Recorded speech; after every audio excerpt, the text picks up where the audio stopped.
Hey, everybody, and welcome back to Romantasy Roundtable, a tale of Rick and Roses. I'm joined with my roses.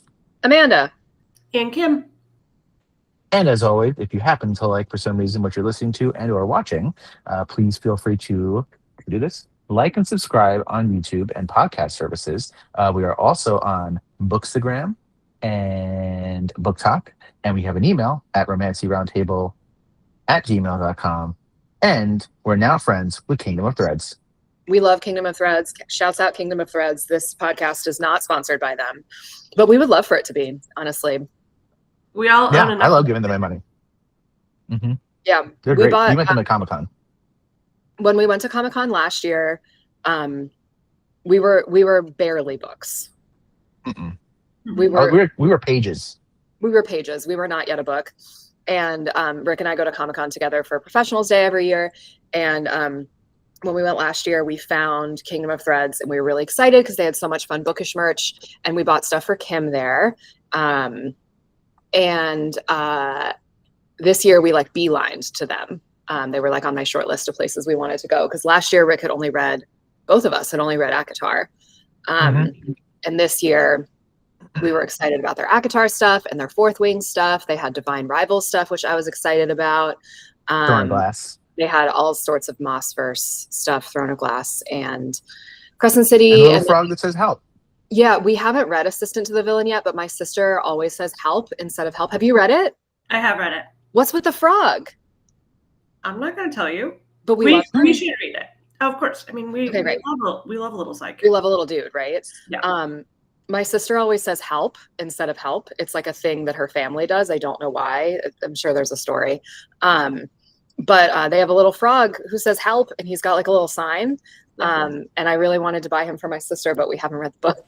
So we have to read the book so I can buy the merch. There's no soup in the book. That's fine. Which is why the first time I read it, I thought it was soupy, and it wasn't soupy, and so I was annoyed about it. It's important to know, I think. Right. But if I go back to it now, it was cute. So we should actually all read it. Speaking of books that I'd like to read, I really wish maybe one day we can get on the hot trend or whatever. Because there's this book that apparently everybody's reading right now. It's called Alchemized. Have you seen it? No. No? Are you being serious? Sorry, I'm eating a cookie. Are you being serious? Did you tell me about this at Comic-Con? One of our students and I have been talking about this in front of you for days. Oh, B? B talks a lot. He's the best. Shouts out B. You should not be listening to this. No, B is the best. Yeah, don't listen to this, B. Absolutely not. I see it all over Reddit. Okay, back up. So, I'm finishing my cookie. Sacred pause. So, once upon a time, there was a fan fiction book called Manacled. And is that what you're talking about? Dramione fan fiction / The Handmaid's Tale, but there's a decent amount of non-consensual way crosses the line in it. And it's also 1,000 pages, and it's become a running gag on the Romantasy Circle Jerk subreddit. Have you read Manacled? And it became so popular that it got a book deal. And it's called Alchemized now. And of course, because it's a published book, they had to take it out of the Harry Potter realm. And so they had to kind of create their own new magic system. So from what I've read, I was reading a Reddit thread this morning about I've never read either. Which one should I read? And consensus seems to be read Alchemized because everyone says it's great. Shorter. It takes a minute to understand the magic system because we all know the Harry Potter magic system. So learning a new one takes a minute, but and it also seems that they took out the sexual assault. So right. It still sounds insane, but I knew this was coming and I should have forced us to read it. I'm sorry. I was up on the new hotness, but I was this is too much of a gag. We can't read it, but people are saying it's actually good. Well, that's a book that I want to read. I think I texted all of us about this back in July. I'm sure you did. That's a book that I want to read. Talking about books that I don't want to read, we've been reading whatever from Bud and Ash, Part 2. And I'm not happy. Yeah, from King Akafaf. We've been reading Akafaf from Kingdoms of Flesh and Flame. It is Amanda signing it to me because I don't even want to think about it. I've enjoyed the first half of the book. It was dumb. The writing was bad. This last 3/4 that we read, the writing is fine. Like, there's nothing bad about it, which exposes how bad of a book it is. So I would just like to say, shouts out to Nike's global running coach, Coach Bennett. He's my guru, and I'm obsessed with him. And if he wants to sponsor the podcast and be my best friend, that would be fine. Because he's a book. But he always talks about how the third quarter of the run is the hardest part of the run. And I think the third quarter of a book is the hardest part of a book. And I've never felt that more than with this section. I always feel it a little bit, but with this section, I was like, this is a slog. I took like a 6-day hiatus from reading, and I finished like 2 other books because I was like, I just can't do this. I'm gonna fight first and finish the book, but I'm gonna lose. Which is crazy to me because you are the one who's always said, like, we need to finish books. I know, but this your is whole just, line about DTF versus DNF, you know, and suddenly you really, really don't want to finish. You also really wanted to read this entire series, so and it was great we until are in this because of you. All right. Well, you picked this one. Get it over with, Amanda. All right, we're reading chapters 24 through 35. So we're jumping in chapter 24. Poppy's mind is, wait, where are our notes from today? I emailed to you. I know, but where are they from? Oh, thank you. These are from Gemini. Thank you, Gemini. I've taken them 2 chapters at a time, so they should be okay. Poppy's mind is consumed by Kieran's revelation that she and Castile might be heartmates, and the truth that Castile is dangerously starving, robbing her breakfast of all taste. During a brief exchange, Kieran confirms that the journey through the Skotos Mountains involves a powerful magical mist meant to deter travelers, confirming the risk. Our warrior princess, whose deep-seated integrity proves her true worth, realizes that Castile's refusal to force their marriage shows his plans to use her as ransom changed long ago. This strengthens her resolve, leading her to bravely announce her plan to offer her own Atlantean blood to him. Real quick, just so you know, I now prompted it to put the fun line embedded into the description, so you'll never know. I thought she talked about the joining in this chapter. No, That's what I have. Really? it's the next one. It's the next one. Okay. She mentioned it, but they didn't actually define what it was. No, they do talk about it in this chapter. Mm-hmm. Okay, so there's a couple things that happen in this chapter that I want to point out. The first is this book was published in 2020, and there's a line in this book that says, when it comes to bacon, the answer is always yes. And I just want to know if this book was written in 2013. Because that is the most like millennial cringe shit I've ever heard. And I say that as the queen of millennial cringe. Shout out The Life of Stroh Girl. It's a great album. I also wrote that line down. Yeah. So in this chapter, we find out about the joining. I would love if someone who's not me could talk about what the joining is. And then I'm going to say my joke. Great. The joining. Threesome. Castile, Kieran, and Poppy, because like whatever, Kieran and Castile are friend mates, and they're bonded. He's his bonded woven. Yep, they're friend mates, and Poppy and Castile are heart mates. Since there's 2 different bonds going on, they need to join them all together. So he's got to get familiar with his familiar. That's right. If you want to be my lover, heartmate, you got to get with my friend, bonded woven. Yep. Yeah, it's a throuple. I mean, basically, that's where we're going. And you know what? We are I'm not mad. Look, I'm not mad. I wrote at one point, stop talking about it and say it already in this chapter. And I'm also feeling like stop talking about it and do it already. Thank you. I'm not really one for group vampire mortal werewolf sex. However, shut up. I'm curious. Let's go.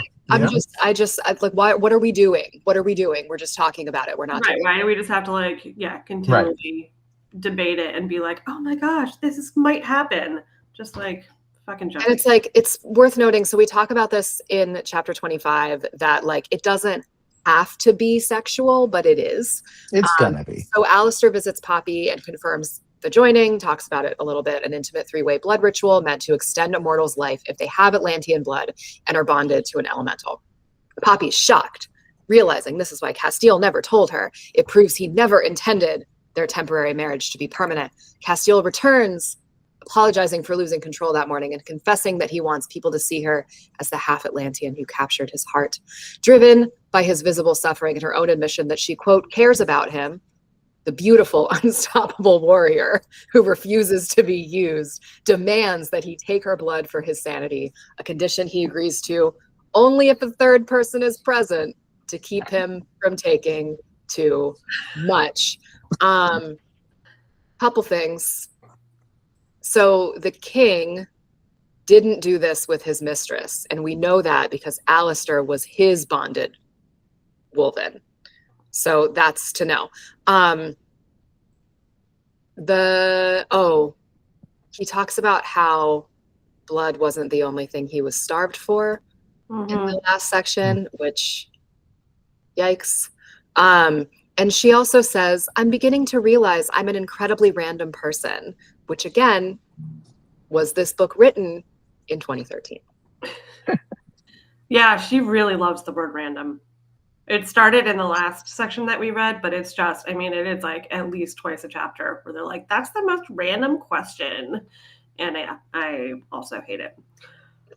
There's one line from this that I do. Like about that round where I have in my notes, I quote, that's an incredibly random question. And I said, no, it's not. Stop.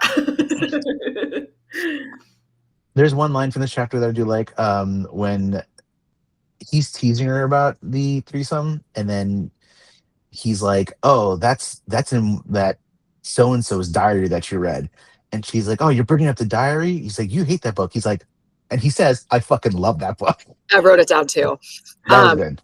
I am wondering if we're going to learn more about the diary in the prequels, because she will not shut up about this fucking diary. Mm-mm. I'd like to read it. Yeah, yeah. I'd like if somebody else wrote it, but I'd like to read it.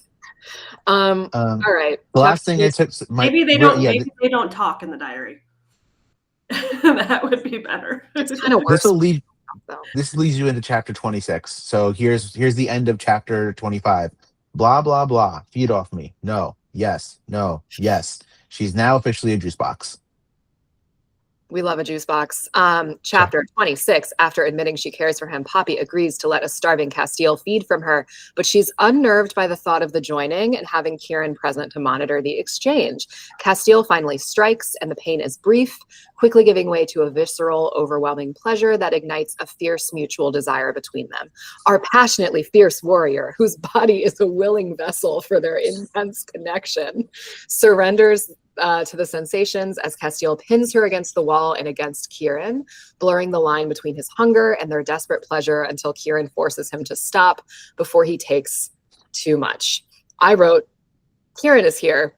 The holding her part is the line. Apparently, like at one point, Kieran like holds her, and that's her line where she feels it's gone too far. I don't have much here. My note is what is happening. And then I say, Kieran, I'm so sorry. Yeah, I wrote, I was like, he's feeding off of her very soupily, and Kieran is there watching. He's stuck. He's like literally pinned. Her. He's pinned between, it's Cass, Pop, Kieran, wall. Yeah. That's like Cass, soup, Poppy, Kieran, wall. My other note in this, because I should just take a tally. I wrote, his thumb is back. He did something with his thumb in this chapter, apparently. Was he stroking her inner hip again? He was stroking something with her thumb. It was something. I think. I'm just taking notes of thumbs. That's all I know. Once again, asking what an inner hip is. This is where I took a 6-day hiatus. Chapter 27. Dressed in Castile's oversized tunic, Poppy is slightly embarrassed by her prior intense reaction to him, but she's relieved to find her blood fully restored his health. He proposes they take a field trip to see the real Spess's end and offers to teach her to ride a horse alone, making a deal to continue to pretend to just be Hawk and Poppy, interrupting myself to say, I hate this. I hate when they pretend to be Hawk and Poppy, because that's who they are. Who they are. To ignore their complicated reality. Our beautiful blushing warrior, whose laugh can undo Castile, agrees to the deal, sealing it with a passionate kiss before she successfully mounts and rides a horse named Molly. I don't have notes until chapter 29. I, like you, took a mental hiatus while reading this. She says being killed by a horse named Molly would be embarrassing, and I wrote, "You're embarrassing, Poppy." Yeah. She's also, there's like more sparks happening here, so I wrote, "She's electric, boogie woogie woogie."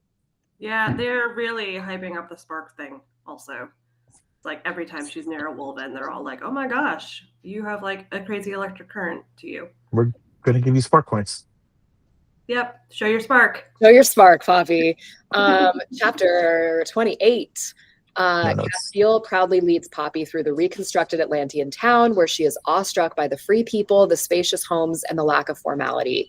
He takes her to a training field to introduce her to the Guardians, an elite all-female bloodline of warriors who effortlessly disarm men, impressing our amazing warrior descendant, who is completely fascinated by female strength. I do think the Guardians are kind of cool. Yeah, I agree. I don't think we're going to continue reading these books, but if we do, they would be interesting characters. We are going to continue reading these books, unfortunately. Their outing is interrupted when Alistair rushes up with his young Wolven nephew, Beckett, whose legs are broken and who's in too much pain to shift forms. Poppy kneels beside him and begins to use her empath abilities, causing her hands and entire body to glow with muted supernatural power that she has never exhibited before. In this chapter, she low-key flirts with Kieran a little bit. Yes. And I noticed that. Like, if you don't want it to be so soupy next time, you can always offer him your wrist. And it's like, what the fuck? We meet Netta, who's Kieran's sister. She agrees with Kieran that Poppy smells old.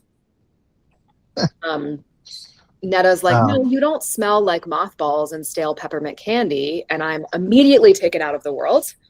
Why are there mothballs in this universe? And then she starts glowing.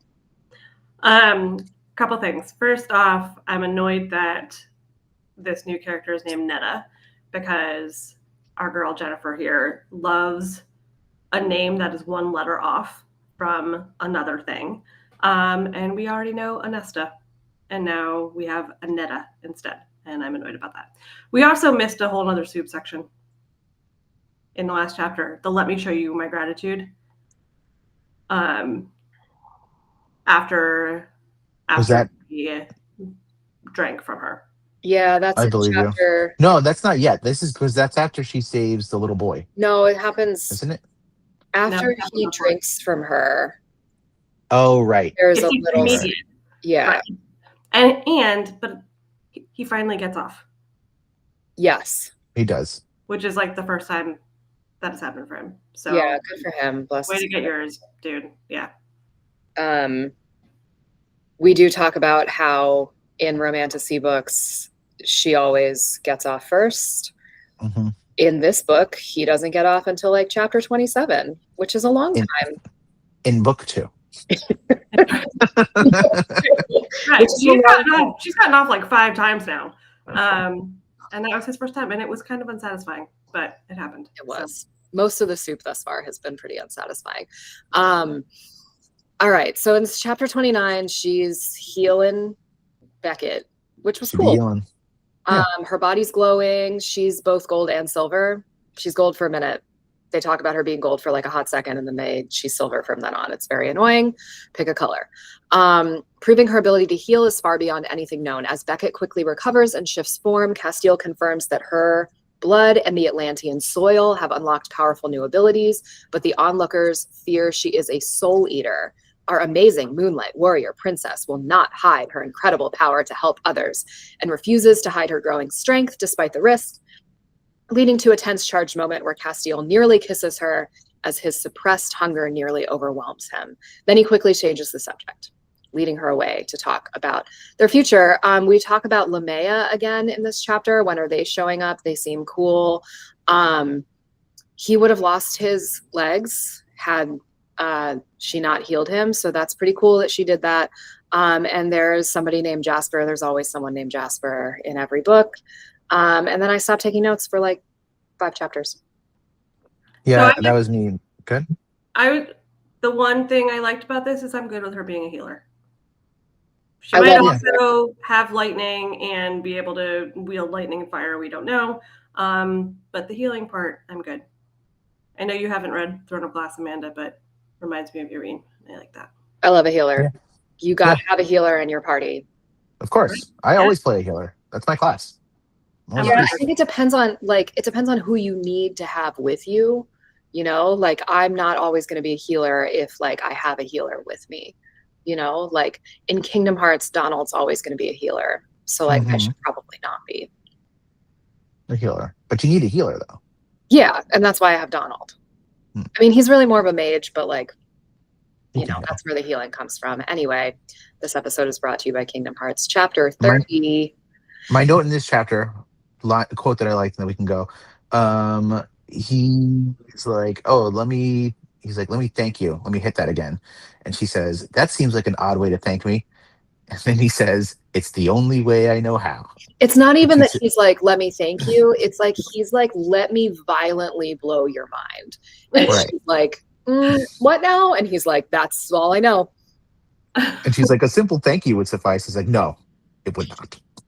And he says the word honeydew again, which also I'm like not going to email him for a while after the honeydew up in here. I'm upset. Chapter 30.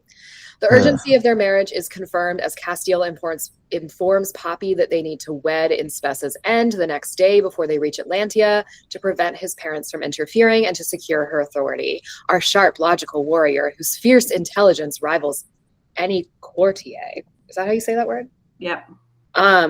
Immediately agrees, but not before confronting Castile about his hidden concerns over the Soul Eater rumors and his parents' acceptance. Castile takes her to a hidden cave with hot springs, a place he used to escape with his brother and Shay, where his desire and her own want collide. In the spring, she breaks the final barrier. I don't want to pretend, she whispers. I'm Poppy and you're Castile, and this is real. Oh, God, I hated that so much. Soup in the soup. My notes for this chapter are very gross and annoying foreplay.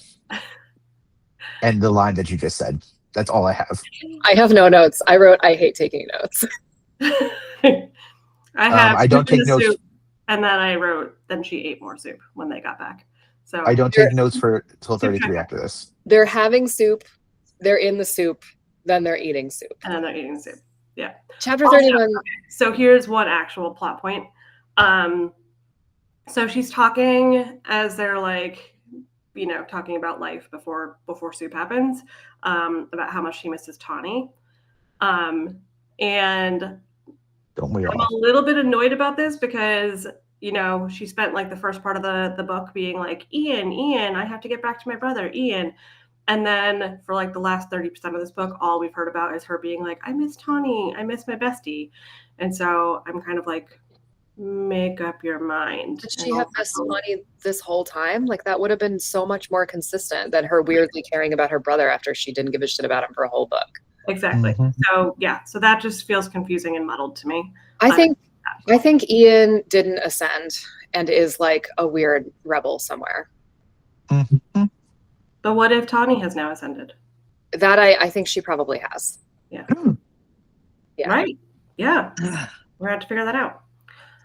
And also, Alistair is a shit stirrer. I'm not interested in Alistair. Yeah, he's a pain in the ass. Chapter 31, they're in the soup. Poppy decides she's done denying her feelings. She's not going to pretend anymore. The passionate kiss confirms her deepest desires, and she gives herself fully to him, resulting in a fierce, urgent sexual encounter that is less about slaking hunger and more about deep, consuming passion. I don't even know how to talk about this because, like, the soup was not bad until he was like, I need you to consent to doing what I said I was going to do, which is, again, like violently thanking her. And she says, okay, go for it. And then she says, and Castile fucked. And it just makes me think of Silicon Valley, where they're like, this guy fucks. Yeah. That's what I'm thinking of here. I hate it. Nothing. Yeah. No. I'm very defeated. It really Beginning of my week. He's just like, he's done so. It really took me out of the moment. Okay, so they dry off and Castile whispers, what we've done here stays here, and what we've learned here leaves here, which is what we say in that's what we say in every professional development.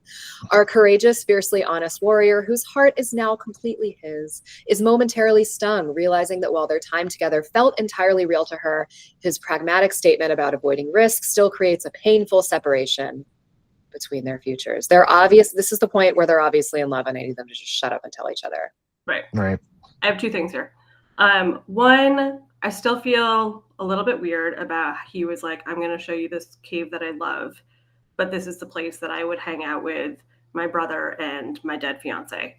And so they had soup, likely in the soup that he and Shay did many times. So that feels uncomfortable. That's like probably a recreation of what he had done with his unfortunate deceased love. And then also, what was my other thing? I had another thing. Oh, yes. Okay, sorry. This whole set of chapters just feels like Poppy is picking the flower petals off of a daisy, being like, he loves me not. I love him not. Like, just over and over and over again. And it just feels so unnecessary. I'm over it. Yeah. Me too. It's not even fun, bad.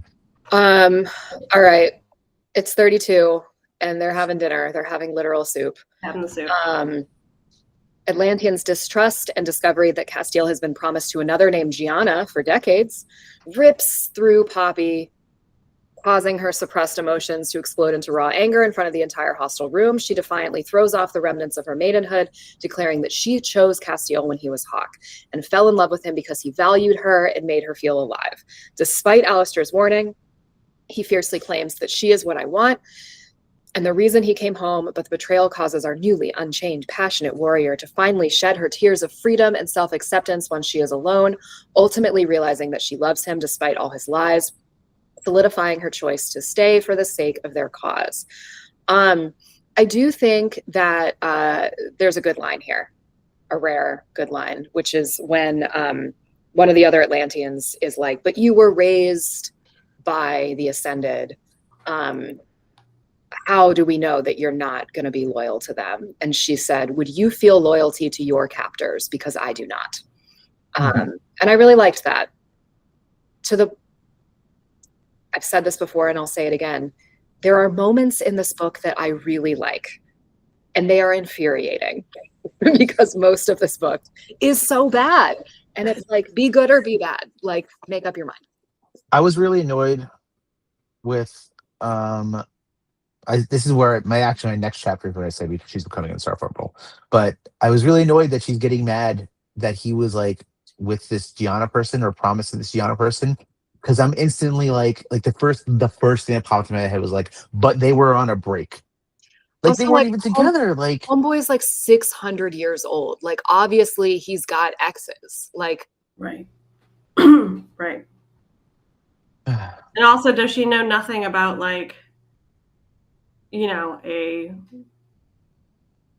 monarch, right? Like royal here. Like, yeah, this is line of succession. This is very common politics. He's obviously betrothed. What are we talking? What are we even talking about? Just end this for us. Just keep going. All right. Chapter 33. I wrote, see, this is good dialogue, but I actually don't know what I meant. Anyway, so he uses his key to enter Poppy's locked room. He finds her awake and emotionally raw after realizing he's been promised to another for decades.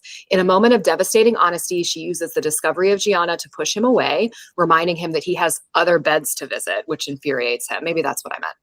This leads to a torrent of painful admissions where Castile finally reveals that being with Poppy makes him forget the trauma of his captivity and his brother's suffering, a feat that not even Shay could accomplish. He insists he risked everything to keep her because he was drawn to her, but their explosive, vulnerable conversation is cut short when Emil pounds on the door reporting that the sky is on fire. So there is a line in this chapter that felt really appropriate for school, which is the disturbed apple doesn't fall too far from the crazy tree. I wrote it too. We talk about apples and trees a lot. So, Really, I think we should put it up in the college counseling office. yeah, that feels good. It's real. All right, I chapter took notes 3. in this chapter. Okay. On 33? Yeah. Yes. Okay. I said, this is where I said she's becoming insufferable. I said, first she's like, absolutely not. Then it's them pretending. Now it's like, but he was promised to someone else. And then I wrote, but they were on a break. This is where the wrist comes in. I said, there's more thumbs. I can't. Now it's the inside of her wrist. This dude loves the inside of an area. Am I right? The inside of a joint, specifically. Yeah. At least the inside of her wrist, like we can picture that. I know. What is the inside of a hip? I don't understand. It still feels like a chiropractic move to me. I had told you guys this before. I was like, I said, I know this book is written by a woman, but is this flirting? This feels uncomfortable and it feels rapey. She said no like 20 times. So many times she says no. Yeah. And then there was just a dumb line where I don't know who says this to who, but the line is like, are you for real? And so whoever replied says, last time I checked, I was real. I was like, also, I'm not sure if it's this chapter or the next chapter, but at some point somebody says hell no, but with multiple L's. And that drove me batty. Guys, what is going on? all right, end this. End this.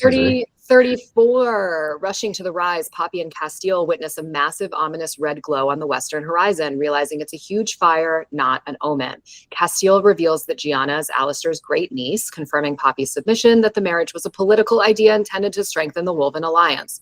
Duh. Obviously. As they stand together, Poppy can't ignore the truth that she loves him and that she's a better, more powerful warrior standing as his princess than she ever was as the maiden. Duh. Their wait is interrupted when Adore Delano returns in a woven form covered in blood, and Poppy's glowing empath gift is used to heal him instantly. He shifts back, confirming the terrible cause of the fire. They're coming, the Ascended. So this is where I write, okay, obviously she's of 2 different bloodlines, and Ian is off being a badass somewhere. And I wrote, blah, blah, blah, blah. The Ascended are coming. Again, we've already ended a chapter like this the same exact way. Chapter 35. Wait, we have to read 35? Seriously? No. All right, good. I'm glad I didn't read it. Kim and I also both read half of chapter 36. Great. Chapter 35, is it okay if we spoil it for you? Do you need to take a minute? Please do. I can skip it. No, you can't, actually. Yeah, you need it. Delano returns alone, confirming that the fire is not an omen, but a massive ascended army of nearly 800, burning everything as they march towards Spessa's end, a fact that kills Dante and terrifies the Atlanteans. Who's Dante? Dante's dead. Oh, Yeah. okay. Poppy's suspicion that they're coming for her is confirmed, and Castile cuts off her attempt to surrender by correctly arguing that they will destroy the city regardless of her choice, insisting they must fight. So Poppy's like, I'm going to turn myself in, and Castile's like, the fuck you are. They're going to kill us all anyways. So he's like, we got to fight. He immediately sends Alistair to summon reinforcements and orders Kieran to escort Poppy to safety. He's removing Kieran from the battlefield to keep Kieran from sacrificing his own life for Castile. For Cass, and also to protect Poppy. And Poppy's like, the fuck you will. Our brave, fiercely loyal, fiercely logical warrior whose tactical worth is leagues above a trained soldier, disagree, refuses the order, proving she's a necessary asset who belongs on the front lines, forcing Castile to relent and let her stay and fight. Poppy's like, let me fight.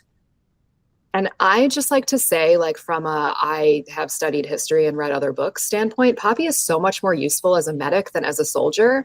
And I don't understand why she's like, let me fight. And they're like, you're not of any use here. And it's like, she is, though, because she can heal people. Right. What are we talking about?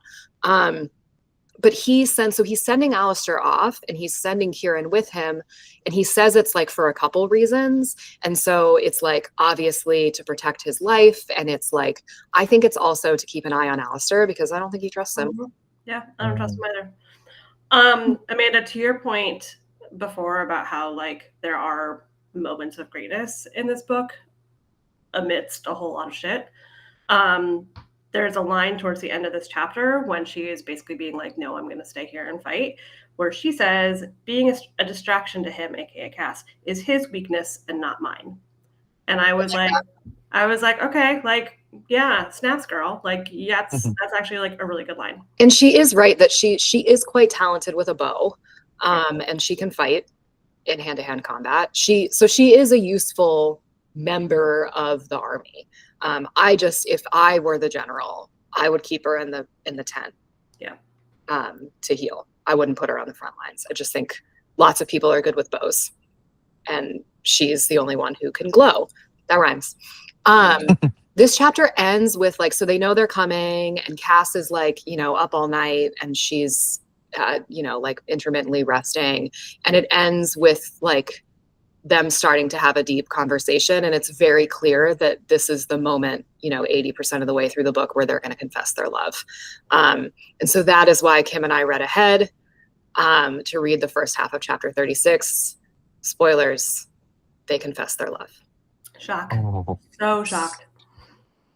Great. Now I don't need to read this chapter. Thank you. I think you should, because you should read them confess each other's love, because that's always kind of nice. Okay, fine. Can I confess that we should just stop reading? We have to finish the book. What's going to happen next? I'm going to die. That's going to happen next. I'm going to die. Not freaking whatever Dante. I'm going with Dante. Take me with Dante. Kill me. I'm going to get an arrow to the skull. Look, you want me to tell you what's going to happen next? Nothing. Nothing's going to happen. They're going to talk for a lot, and nothing's going to happen at the end of this book. I mean, maybe they'll get married. Beat back yes, they're going to get married. They're going to beat back the Ascended, and somehow I also wonder if like Ian's going to be with them or something. Ian or Tanya are like going to show up with the Ascended because they keep still like bringing them up, and they're like the two who are off stage right now. And then they're gonna go over the mountains into the mist and arrive in Atlantia proper. Yep. I think I've kind of talked about all my predictions. I don't trust Alistair. I think Kieran's the only one who knows. The cast doesn't trust Alistair because they're besties. I don't think we're going to get a threesome in this book. I don't think so either. But I think we might get one in the next one. Book 3, obviously. But it's book 3. I actually don't know if we're getting any more soup. Yeah, that's fair. I'm going to Google it. It would feel weird because they're like in the middle of war. And but also they talked about that in this other book I just read. What do they call it? Like danger fucking. I was going to say it happens in ACOTAR. When they're like your least favorite thing. Right. I'm still mad about that. Where it's like they're like screwing in the tent and it's like people are dying. Okay. There's one more soup scene. Okay. According to subreddit. Right. What else are we reading? I'm reading Crescent City Part 2, Electric Boogaloo. I have a what? I say that a lot. Do you say that because I say that? No, I say that. It's a thing that I say. Okay. It makes me think of Plants vs. Zombies. I do like so-and-so to Electric Boogaloo and like so-and-so to Step Up to the Streets. Those are my just like my boys Karopi. Rick accurately predicted, we were talking about Sanrio at Comic-Con, and I was like, I wasn't really a Hello Kitty girly though. And he was like, you were a Karopi girly. And I was like, how did you know that? Nice. Because I was a Karopi guy. I don't think I give frog energy, but I was a Karopi girly. Help. Can we make a help with a Karopi? I can draw Karopi, or at least I could when I was like 9. I bet I still can. You still can. So I'm reading Electric Boogaloo Part 2, Crescent City Part 2, and It's the only thing I'm reading. I'm almost at the end. I have like 6 hours left. I was hoping to finish this weekend, but I think I have to finish this bullshit book first. Um, I have a big prediction that I think is going to happen. I told Kim because she got to the part where this mystery thing happens. So I don't know what's going to happen, but I'm like, I think this is going to happen. But I think I'm at the point where I'm trying to convince myself that I'm right, and everything I read is I'm I'm like, oh yep, I'm right, but I don't actually know. So I really hope I'm right because it would make for a really, really good story beat. Confirmation bias. You're trying to Yeah. make yourself believe that's true. I am also on Crescent City. I am 30% of the way through with roughly 8-ish hours left. So not likely going to finish it this weekend, but probably mid next week I will finish it. Yeah, it's been good. I mean, ever since the last 20% of the first book, I've been in it. So enjoy. It's probably the least best of her series, but it's good. It's not bad. It's good. So, yeah, it's just really different. Up to this point. Yeah. I've read 3 books since we last recorded. Guys, I am reading. So as we know, I need to do all the Goodreads challenges, and there's 4 seasons a year in life and in Goodreads. I was about to say. And wow, thank you for that. There's been an increasing number of challenges per season. But I, as Tristan always says, that I'm a real believer in the sunk cost fallacy. And so like, I can't give up now. And there's so many. So like, if you see me taking some sick days in December, no, you didn't. So I read The Invisible Life of Addie LaRue, which I quite liked. I gave it 4 stars. I think it was kind of slow to start, but I was into it. It's kind of like a Faustian, like deal with the devil for immortality kind of thing. It is a romantasy, which I don't know if I realized. This is actually rarely am I here and I'm like, I've been reading romantasy on my own, but I have. I did say that this book has a lot of sex and no soup. And by that, I mean like Addie be having sex, but you're never there for it. So that's kind of interesting. Then I listened to Temple of Swoon, which is the second book in the Raiders of the Lost Heart series, which sounds like something I would love. 2.5 stars. I was really disappointed. It's one of those things where I think it might have been a 3-star if I wasn't listening to it. I don't enjoy audiobooks as much as I enjoy reading a book, but I'm trying to, I got books to read, y'all. Soup scenes, too many uses of the word folds. And then I read Queen Bee, which is the prequel novella to the Her Majesty's Royal Coven trilogy, recommended by our dear friend Jen. It was fine. I gave it 3 stars. I don't know. I couldn't really get into it. I think I'm just like extremely disinterested. It's about Anne Boleyn. And I think I'm just like extremely disinterested in that time period. So like the witchy stuff was cool. But the like Anne Boleyn stuff, the Henry VIII stuff, I'm not into. Rick learned who Henry VIII is because I was talking about it. Now I am reading. He invented divorce. Yep, sort of. Now I'm reading the Southern Book Club's Guide to Slaying Vampires, which I'm reading for my horror bookmark. So I need to read a horror book, a dark academia book, a memoir,